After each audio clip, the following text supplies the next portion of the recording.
ఈ friendship day రోజున అస్సలు జరగకూడదు. ఏ మాయా, హ్యాపీ ఫ్రెండ్షిప్ డే. చెప్పు ఫ్రెండ్షిప్ బ్యాండ్ కట్టేస్తాను. Happy friendship day Maya. నేను నీకు దొరకడం నీ అదృష్టం, నువ్వు నాకు దొరకడం నా అదృష్టం మాయా. థ్యాంక్స్ మాయా. సరిగాని 200 మాయా. 200 ఎందుకు? అదే మాయా, రాఖీ పండుగ చెల్లి గిఫ్ట్ ఇస్తారు కదా, అలాగే ఫ్రెండ్షిప్ బ్యాండ్ కట్టినందుకు నాకు 200 మాత్రం అడుగుతున్నాను. సరికాని క్యాష్ చెల్లి గిఫ్ట్ ఇస్తే నీకు 200 ఇవ్వాలా? అరే ఇది ఫ్రెండ్షిప్ బ్యాండ్ అంటారా?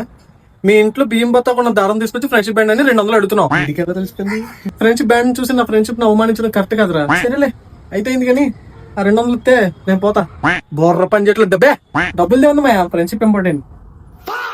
లైవ్ స్ట్రీమ్ పెట్టాడు. హాయ్ ఫ్రెండ్స్, ఈ లైవ్ స్ట్రీమ్ పెట్టడానికి కారణం ఏంటంటే హీరో ఫ్రెండ్షిప్ డే రోజున బెస్ట్ ఫ్రెండ్ దగ్గరికి వెళ్ళి ఫ్రెండ్షిప్ బ్యాండ్ కడితే నాకు ఎన్ని మాటలు తిట్టాడు తెలుసా. వాడి పేరు భాస్కర్, గాజు. వాడి అడ్రస్ మీరు కూడా వాడిని అసలు వదలొద్దు ఫ్రెండ్స్. నాకు జరిగిన అవమానం ఎవరికి జరగకూడదు. ఒక్క నిమిషం ఫ్రెండ్స్, వాడి ఫోన్ చేస్తున్నాను. హలో ఒరే, నీ 200 నీకు ఇచ్చేస్తాను మాయా. లైవ్ స్ట్రీమ్ ఆపిరా ప్లీజ్ రా. ఒక్క నిమిషం.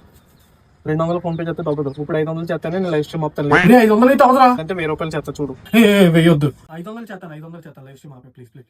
వచ్చే ఫ్రెండ్స్, నిజం చెప్పాలంటే మా ప్రియతమైన ప్రాణమైన బెస్ట్ ఫ్రెండ్ భాస్కర్ అనేటువంటి చాలా మంచోడు ఫ్రెండ్స్.